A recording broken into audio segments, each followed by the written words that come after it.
What's good, party people? This is your friendly neighbor, Chad Maverick, back again with another video. And look where we at.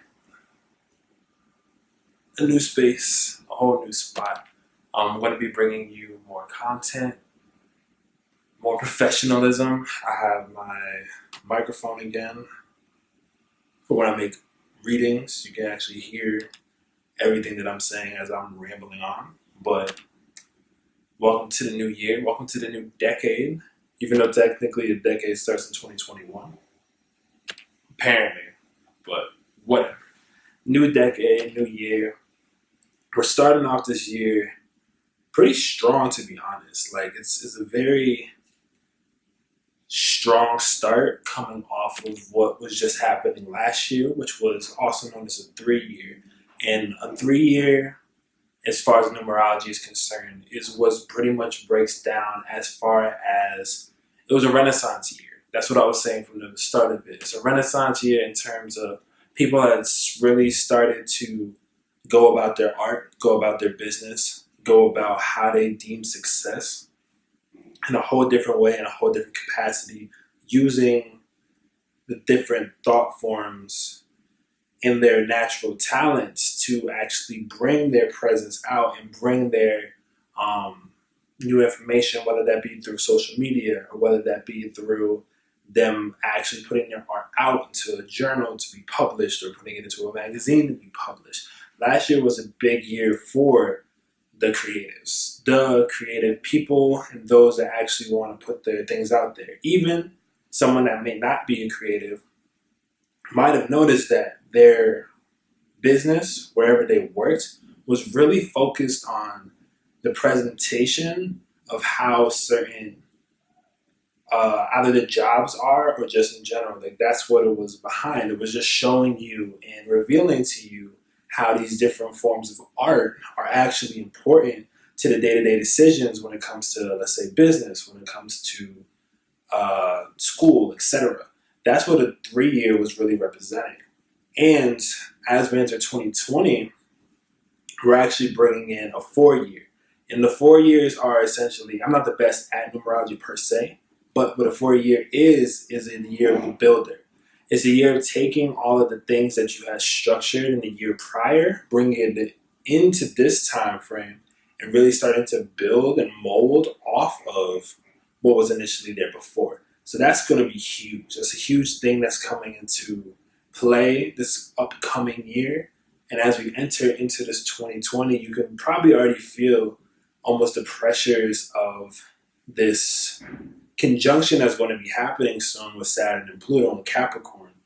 And it's just one of those things that is really about to launch off within the upcoming week and a half. And it's huge. Like, I don't remember the last time Saturn and Pluto went direct, but Saturn, the lord of time and karma, essentially, and Pluto, which is the god of the wealth, but also the god of, like, the underworld and etc. Like, these two things are combining. There's going to be a real death to certain structures that people initially thought would last forever. But this is the thing, like, this is the time frame where it's going to be revamped, re-edited, and revised. So now it's going to be a completely different wave. And even how certain businesses approach their business is going to be different. The way people make money is going to be different. The way people calculate fame is going to be different. The way that people look at, let's say, clout is going to be way different. It's going to be who's genuine, who's the most on their shit, and who's the most real when it comes to what they're trying to deliver and what they're trying to convey. And people are going to know. People are going to know the difference between someone just living out their life and someone trying to flash off the things that they have. It's one of those things where it's so almost subconscious. We've been waiting for something like this for a very, very long time. But this is the time frame where now we're starting into it. And then coming from 2020 into the 2030s, it's going to be so many different conjunctions, so many different, like, things. I don't even look that far ahead. It's way too much, to be honest. Just looking too far ahead. But that's why I'm trying to, like, at least bring this down, ground this. So to start off after this ramble, Happy New Year. The real ones know the new year starts in the spring. But regardless, happy new year. What I consider the new year is Capricorn season, really starting to face it. And New Year's resolutions is generally what you've worked on that spring beforehand and you wanted to actually implement that you never did. So with this last few 3 months before this next spring, you're kind of taking those ideas that you had in let's say March of 2019, and now you're going to be actually bringing that into your current life. And how am I going to be able to stand by those things that really mean the most to me? And that's what this winter season is about, because winter has started. Winter has begun. It's 2020. It's winter solstice was right before there. We had an eclipse on the 25th, 26th, 25th, 26th. We had the solar eclipse that just happened. I did some readings on that. Those were on Twitter. But the eclipse definitely brought a whole newfound type of energy. It brought in new people. It brought in new events. It brought in some faded events, faded karma, faded etc. Like things such as that nature just all kind of flooded in at once, because these are things that are supposed to set off our internal, it was supposed to trigger you.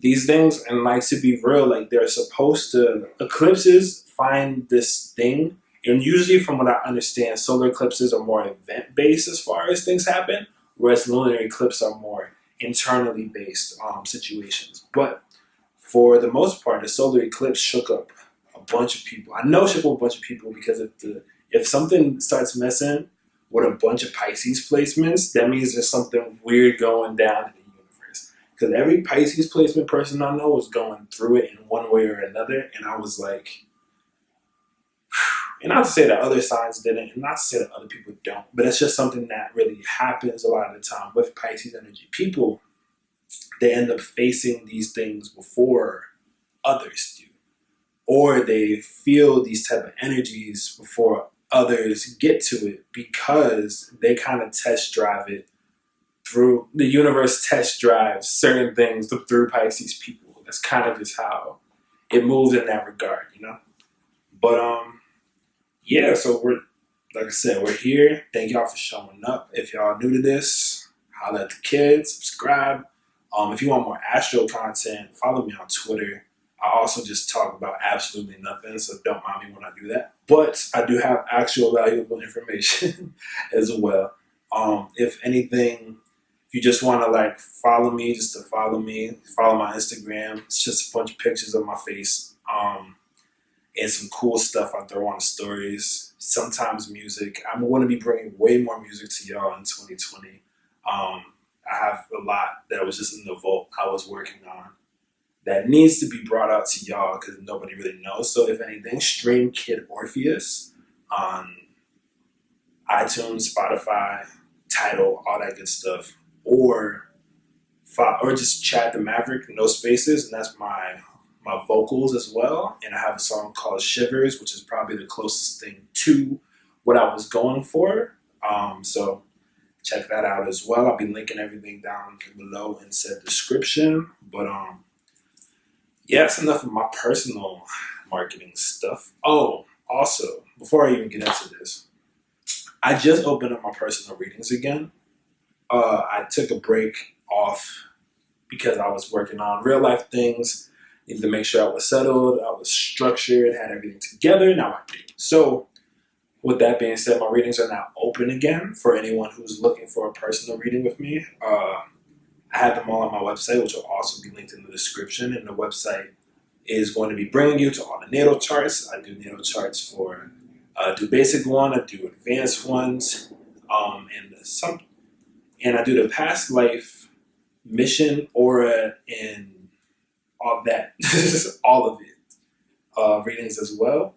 I also have a live rendition, which is going to mostly be either live and or I'll do a video like this for you, where I have the ones where it's straight audio now, but I'm using my microphone, so the audio is super crispy. And I love it. It sounds great. So if that's the case, do that. But yeah, so that's the first rendition of this part.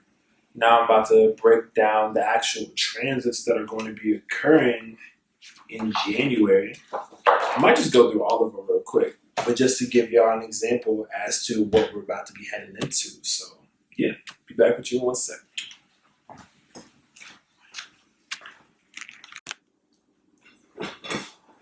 So what I'm gonna do for y'all right now is go through the major transits that I'm seeing about to go down, because it's a lot, to be honest with y'all. Sometimes transits, they get chill, everything's cool, no problem. There's honestly a lot going on with these. So let me get started, right? So when we have Mars is going to be going into Sagittarius on the 3rd. Once Mars is in Sagittarius, everything that you've learned with this last year is going to kind of just be on the forefront. And you're going to be way more adamant about explaining and expressing the things that you may have grown wise towards. So let's say you were in the fashion industry for a little bit. Now you have the machismo and the charisma to be like, no, I'm a fashion designer, blah, blah, blah. In comparison to like, oh, I'm kind of in the fashion, just like a little bit, like I go thrifting, I go there, blah, blah, blah. Like, no, now you're like, hey, I'm a fashion designer. What's up? Blah, blah, blah, blah. I know what I'm doing. That's what Mars is coming in with Sagittarius. Also, Mercury is going to be on the South Node when Mars goes into Sagittarius. So when Mars goes into Sagittarius, with Mercury on the South Node, you're bringing up a bunch of like wisdom that was inside of you. Also, probably like within like your latent DNA, or like connecting to past life structures, whatever way that resonates with you, connecting to your ancestors, spirit guides, God, universe. There's a bunch of different renditions of this, but what I am saying is that these things are going to be coming up to the forefront, and now it's time for you to speak on it with your whole chest. Like, truthfully speak on it, allow others to like take in the information and see what's up after that, right? So there's going to be a bunch of different smaller transits that are still kind of major, but I'll explain that in a different video. I want to get the overview done right now. And so we're leading up, right, with this Mars and Sagittarius, and then the next major thing that happens is the full moon in Cancer at 20 degrees. So the full moon in Cancer at 20 degrees is also going to be bringing in this lunar eclipse. And so we're in between eclipses right now. There's a solar eclipse near Christmas, and now on the 10th there's going to be a lunar eclipse on the full moon. And the full moon is going to be at its highest peak. It's going to be a super moon, because it's going to also, I don't know if it's going to be a super moon. Let me take that back. But what I do know is that the full moon being in Cancer is in its exaltation. And so that's going to be bringing in a bunch of themes behind family matters, feminine natures, the mother, nurturing, caregiving, just latent psychic natures, feeling for people, empathy. If you're an empath or you resonate with anything like that, do any form of light work, you're going to be really kind of closer to this emotional soul state than usual, because what the solar eclipse did was kind of bring about your character, right? It was kind of forcing you to come out of your shell to like be who you truly are. Whereas the lunar eclipse is going to be upgrading and sending people the other side of that, where they're now going to start feeling into that persona that they started to kind of live through that is truly themselves. So it's a callback to authenticity, but with the lunar eclipse is going to be bringing in this emotional fuel as well. This real touching through like emotions that's going to be really coming into play. And now keep this in mind, because 2 days after this lunar eclipse, and in the middle of this, like the start of this lunar eclipse season, when it really hits, is going to be 2 days later, when Mercury is on Saturn and Pluto on the 12th. And then the day after that, Venus is going into Pisces. So this lunar eclipse is crazy. It's going to be essentially Saturn and Pluto's conjunct. It's going to be also hitting Mercury, and this is just going to be a time frame where everything that you know to have previously been true about exactly what you're supposed to do on your path is kind of going to like, not disintegrate, but it's just your calling is going to call you and you have to take it. Like, you kind of don't have a choice. You have to take it because you have to live through your heart with the rest of Venus and Pisces. And Venus and Pisces is going to hook you up with soulmates, with different form of like potential like meted affairs, lovers, etc. Also going to be bringing you into just finding those that resonate most with your soul tribe and family, especially off this full moon eclipse, lunar eclipse. You're going to be meeting people from like past renditions, different timelines that you've already previously met, may have known, etc. All of these things are pulling through at the same exact time. So the reason why I want to bring this up is because all of this is happening at the same time in the middle of January. And so this is a lot of energy. And for y'all to actually know what I'm saying, like astrology-wise too, it's going to be very potent. Make sure you stay in your true authenticity. And if something that someone would say would throw you off of it truly, then it may not have been the thing meant for you to do or go about, etc. You really have to trust your gut, trust your heart during this time frame. And also, you'll know because your higher portions in whatever, like I said, is going to be directing you towards you taking more authority in the things that you do and the things that you love. That's really going to be pulling through with this upcoming transit. Whew. It's heavy. So, on the 16th, right, we're going to be having Mercury going into Aquarius. So when Mercury is going into Aquarius, what's going to happen is, especially if you're like keen on social media or anything like that, you're going to start connecting with a bunch of people, probably through social media, to be real honest with you. As far as like, who do you want in your camp and behind you when it comes to building the next structure for your next platform, for your next truth, for your next team of people. Like, everyone coming into this 2020 needs to build a team. They need to build a team of people that essentially are working towards their common goal, but also is able to help others in what they're trying to achieve. Everything's supposed to be kind of mutually beneficial, and that's what this Mercury in Aquarius is going to kind of be bringing into people. It's like, this is the time for us to really work together as much as we can with the people that we naturally connect with. We don't have to force our hand. We don't have to force ourselves to deal with things or people that don't actually resonate just to fit in. But this is what all of this is about. You know, this is what this Mercury in Aquarius is about, and it's going to be bringing us into this information that we need to know before Aquarius season starts on the 20th. So on the 16th, Mercury goes into Aquarius. Throughout those next 4 days, which I'll explain later, throughout these 4 days, there's going to be a new stance on how we communicate with other people, our passions, our eccentricities, and it's supposed to be weird. Like, it's not time to be like just a normal person. Like, you're supposed to really just show up as yourself, and if you're a weirdo, just be a weirdo. You're going to find people that love you for just being a weirdo. If you're like, I don't know what people are going to think about this or whatever else, it's like, you have to just do it. Just go for it. Like, you might, like, what do you have to lose at this point? It's 2020. Anyone that's had anything or any form of like claim against you or hasn't liked you probably hasn't liked you since 2017. Probably hasn't liked you since they've known you, to be honest. At this point, the people that ride with you are the people that ride with you, and you're going to meet other people that resonate with you. Anyone else that wasn't about it, that wasn't with it, isn't with it. And don't try to drag them onto this train with you as you're going towards what you want to do if they haven't been in your corner to begin with.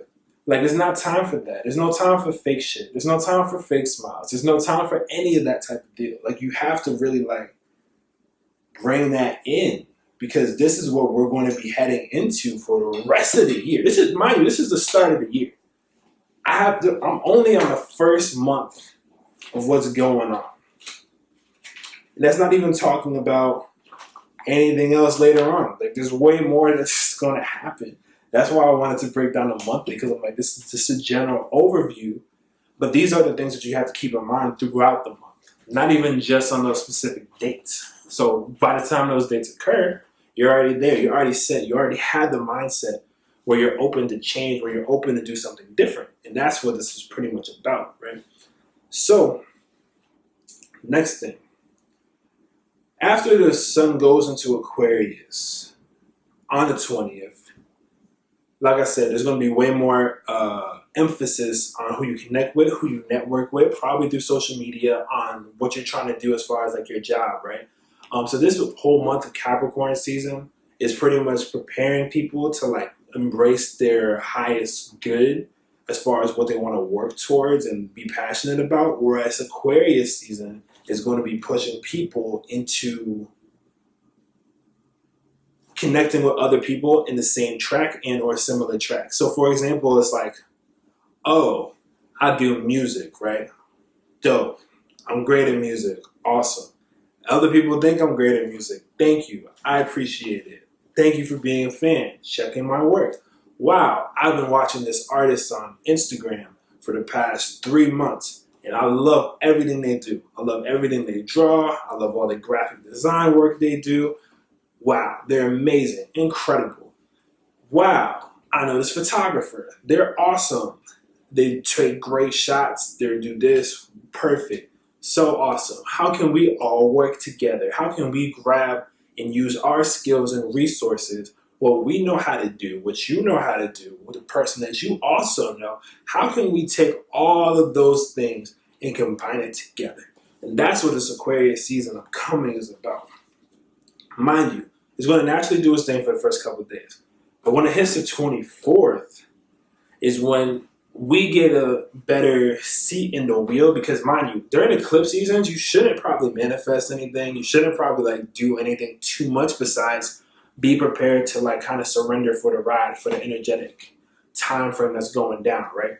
So when it comes to the 24th and the new moon in Aquarius, this is the one time after maybe like New Year's that I would definitely probably suggest that you put in like real intentions or manifestation work for, but don't go too far. Don't go too far ahead. Just get like, okay, these are my values. These are the people that I want to, these type of people I want to connect with. And this is the time where you really like set your intents.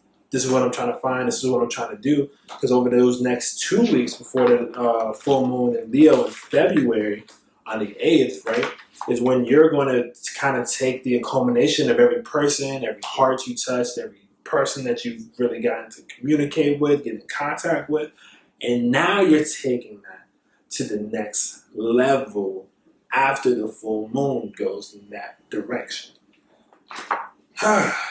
Yeah, so because the Mercury, Sun, and Moon will all be in Aquarius by the time the new moon is. So it's going to be a very like, it's a very sensual energy that's also coming in with this Aquarius, and it's going to be really about desire in a lot of ways and facets. So just be prepared for that, because there's going to be people coming up.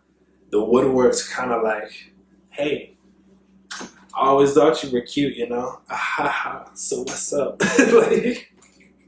like that's the type of vibe that's going to be pulling through the Aquarius season. So be mindful of that. Be prepared for that, if anything. If you're not the one receiving the call, you might be the one doing the calling. It's a good time to do it, not gonna lie. So I'd say more power to you. But yeah, that's the main overview, at least for the month of January. Yeah. Oh, then Lilith is gonna go into Aries on the 27th. That's important. I'll explain that closer to it again, because I want to like just overview. But yeah, that's the overview of this. If you like this video, please like this video. Share, subscribe, whatever. I try to break this video down so a connoisseur can understand exactly what I'm saying, and someone who may not be as versed in astrology can still know what I'm gathering at. And then I ask you, like, I personally ask you, after this month is over, even if you don't believe anything I'm saying, after this month is over, I want you to check back and listen back to what I did right here and see how much it actually impacted you. Then comment down below, because I'm really curious as to like how, because I do these readings for the collective, so I'm really curious as to like if someone didn't believe it, how does it affect you? What are the patterns that you saw throughout the month, and like what changed on your end? Because I'm curious. I'm very curious. I know I am an astrologer, but I'm just as much of a student as I am an astrologer. So I like to learn new things, and there's always more to learn from other people and just through other people's experiences. So feel free. I'm decently friendly. I'm your friendly neighbor, Chad the Maverick, of the internet. I'm like the internet's neighbor. 11th house, Aquarius season, all that good stuff. I'm really a clown. Alright, so I don't know what else to say at this point. Did the best I could. I even used notes. Shouts out to my Virgo energy. But yeah, so that's pretty much that on that. Like I said before, I have my readings down in the description where I break down natal charts. I give the info that you might need, especially coming into this Aquarius season, kind of knowing where and who you are, not just as a person, but your cosmic identity as well. I definitely use the gene keys as well and process with astrology to kind of show how your DNA is also impacted through the astrological transits and sequences, etc. So, yeah, like I said, feel free. If you have any questions, let me know. And I think that's going to be that on that. Thank you so much for showing up. If you like this setup, holla at this setup because it's going to get doper from here. Shouts out to Drea. Thank you so much. Sag sister, all that good stuff. Shout out to everybody that's let me like be on this path. Shouts out to like, everyone I love. Honestly, just shouts out to everybody. Like, I wouldn't have been able to have the confidence to just do this without your like real support and genuine support over the past 7 years of me trying to figure this out, So appreciate y'all for real. And there's only going to be more and doper stuff from here. And yeah. So happy 2020. Welcome to the world. And until I feel like making another video, peace.